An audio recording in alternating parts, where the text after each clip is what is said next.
देश के किसानों को एमएसपी क्यों नहीं मिलना चाहिए, एमएसपी गारंटी क्यों नहीं होनी चाहिए। किसानों से बात करने का कभी उन्होंने तो प्रयास भी नहीं किया। गुमराह करना और गुमराह कर कर वो कांग्रेसी लोग शासन करते रहे।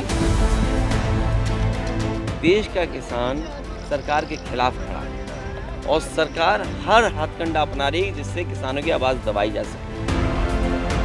एग्जैक्ट टाइमिंग लोकसभा से पहले ये सारे चीज करना जरूर, इस पॉलिटिकल मोटिव दिखता है इन चीजों में।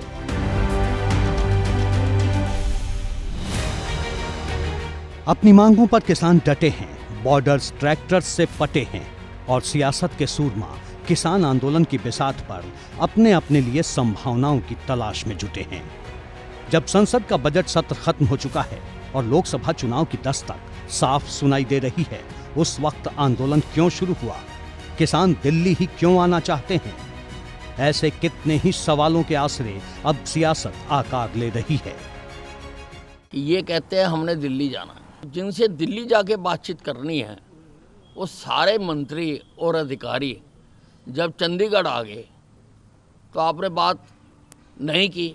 इसका मतलब ये है कि आप दिल्ली को दहलाना चाहते हो, आप दिल्ली में दोबारा चाहते हो कि लाल किले के ऊपर अपमानित किया जाए। अनिल विज का इशारा साफ है कि आंदोलन के पीछे किसी और का चेहरा है, लेकिन वो है कौन, इस बात की पर्देदारी है। दिलचस्प बात यह है कि अनिल विज समेत बीजेपी के कई नेता किसान आंदोलन में साजिश वाला एंगल ढूंढने में जुटे हैं, जिस पर किसान नेता सरवन सिंह पंढेर ने तीखा हमला बोला है।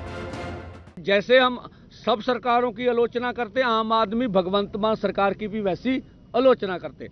हमसे किसी का कोई लेना देना नहीं, हम देश के किसान हैं, खेत मजदूर हैं और अपनी मांगों के लिए संघर्ष करते हैं। देश की सियासत की तस्वीर कुछ वैसी ही है जैसी 2020 में 3 कृषि कानूनों के खिलाफ किसान आंदोलन के वक्त दिखी थी। फर्क सिर्फ इतना है कि उस वक्त लोकसभा चुनाव नहीं होने थे, अब लोकसभा चुनाव की रणभेरी बजने वाली है, तो किसान आंदोलन को लेकर विपक्ष कुछ ज्यादा ही मुखर नजर आ रहा है। यहाँ तक कि कांग्रेस ने एक कदम आगे बढ़ते हुए सरकार बनने पर एमएसपी गारंटी कानून बनाने की बाकायदा घोषणा भी कर दी है।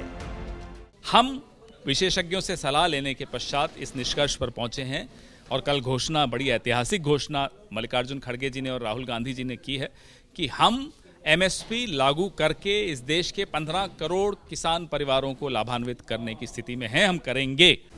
यानी अगर बीजेपी सरकार ने किसानों के साथ बातचीत के जरिए कोई ठोस हल नहीं निकाला और आंदोलन लंबा खिंचा, तो आने वाले लोकसभा चुनाव में किसान आंदोलन का मुद्दा और भी बड़ा हो सकता है।